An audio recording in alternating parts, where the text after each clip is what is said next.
Welcome to the Joyful January series with your host, Kari, that's me. In each one of these short video times, we are going to focus on how you can have a fulfilling and satisfying winter season. Yes, it is in fact possible. So today I want to invite you in to think really big with me and imagine the possibilities of what could be for your holiday season. We are going to be focusing on making our list of holiday essentials.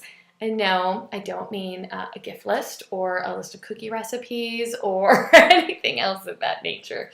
What I want for each one of us is to walk away from today's session with a really concentrated, intentional list of what we need to be able to have that wonderful, wonderful warm holiday season where at the end of it, we feel the way we want to feel. That's really important in order to navigate the stress that all the holidays can incorporate. And I do want to acknowledge that the holiday season, let's think big. Let's start with Halloween all the way until New Year's Day. So October 31st to January 1st.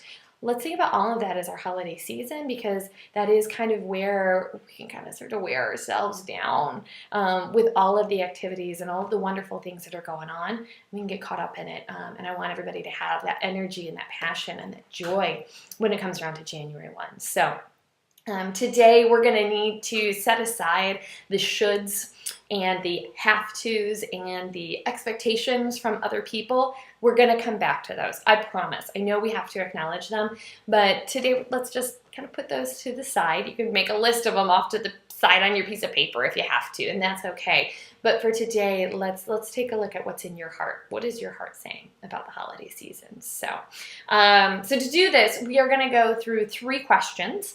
So you will want to get out your paper and your pen. I've got mine right here. I promise you, I've done everything I'm asking you to do today, and I have felt the impact and how it's been able to help me.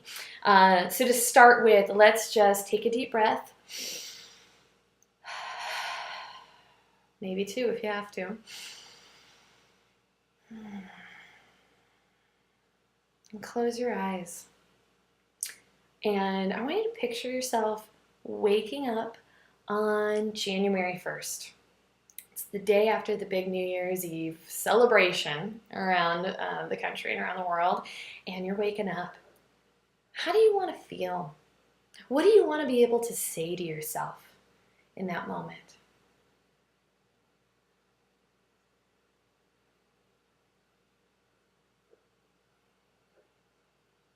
If you're feeling a little bit stuck, I'm going to toss out a few suggestions for you here. Maybe it's after the holiday season is said and done. You want to feel connected to the people that you love. Maybe you want to feel like your money's under your control, quite frankly. Maybe you want to feel empowered about what the new year has to bring. Maybe you want to feel rested and ready to do something new. Maybe you want to feel healthy and physically fit. Like I ate what I needed to eat and I took care of my body in the way I needed to take care of it.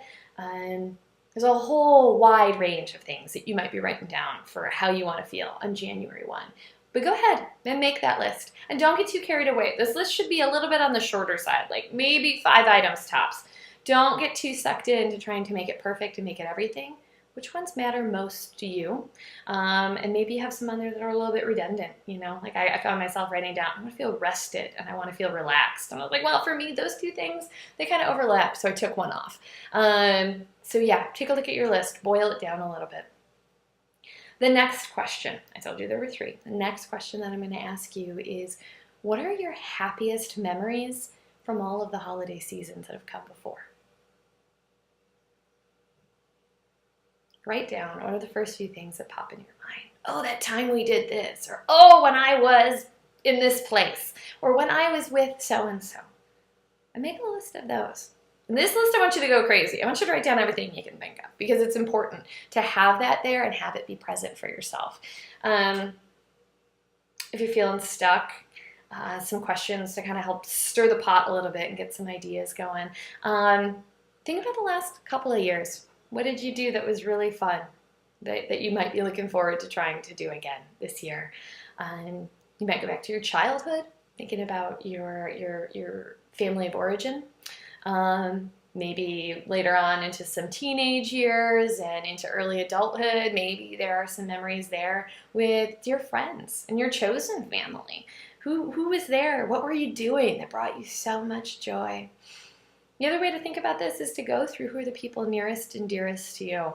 Maybe it's what's the great memory that I've had with my kids or my friends' kids. Maybe it's a significant sweetheart. What was a really great memory that you had with them? Or your closest friend, you know. And maybe that was 15 years ago. Who knows? But get the memory, get it going so that you can have that on your list. So, yeah. Now that you've got this list of a whole bunch of memories, what are the trends? What do you see there as commonalities? What might be present in a couple of those scenes? Is it that they had similar locations? Maybe it was always in a large group. Maybe it was the people. It was always your family of origin, or maybe it was always your chosen family. I don't know. Did it always involve doing some sort of charity work? Did it always involve cooking and eating? That might be part of it. There's all sorts of possibilities here. I know when I did this activity for myself this year, the thing that popped up that surprised me was decorations. Who knew? I didn't realize how important this was throughout so many of my stories. There was making decorations. There was a small dinner that I cooked with friends that I remembered, oh, that tree was so beautiful. Or even when I was growing up, hanging up my parents' family ornaments that all had stories and, you know, that sort of thing. I'm not saying that decorations are important for everyone. I'm saying that I realized this year that decorations are important to me, and I want to make sure that those are present in my holiday season. So what are your trends? Write those down. This right here is the core of your holiday essentials list. You've got the stuff that has brought you joy, and you've got a list of how you want to feel on January 1st when it's all said and done. And what this does is this creates, and the January one, you've got an end point, right? You've got this place here where you're going to be and how it's going to be. And then the other list of the trends is how you're going to get there. It's all the stuff that you're going to do that's going to bring you to that point, feeling the way you want to feel. So now that you have these two lists of a few words of things you want to feel and a few ways that you can have a joyful season, what are we going to do with it? How are we going to use this thing? If it's a holiday essentials list, we've got to be able to put it into action somehow. And I think I have a few ideas for you, but you might find others that also really, really matter to you. So this could be a tool for having conversations with people in your life who matter. Maybe you need to tell those best friends. Maybe you need to tell your partner. Maybe you need to go have a conversation with your extended family. That might be the reality of things. So I encourage you to do that.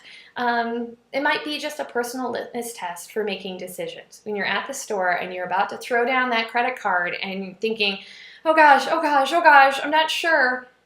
Does it fall in line with the things that you said? Are you willing to make that sacrifice of the stress about how much money you're spending for what you're getting? Is that going to lead you to more fulfillment or more stress, right? Maximum joy, minimum stress. That's what we're going for.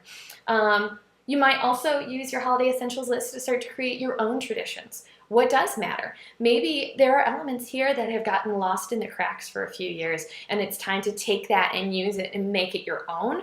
So take a look at that too. So that's just 3 possibilities. There might be other ways for you to use your holiday essentials list. But the number one thing I'm going to ask you to do is find a place where you can see this over the next couple of months. You might put it on your phone, you might hang it on your fridge, on your bathroom mirror. Maybe it's a Post-it note in your car because you're in your car a lot. Find a way so that you can have it near you and continue to embody it as the season progresses, and you can kind of touch base with it and come back to it. And of course, we're going to come back to that holiday essentials list here in our video series as well. So keep it nearby, save it, revisit it, make sure that it really is what your holiday essentials are. So that's important. In our next video blog, I want you to bring that list back, because then what we're going to do is we're going to talk about setting and keeping realistic expectations. We're going to say, okay, when the rubber meets the road, what am I doing with this?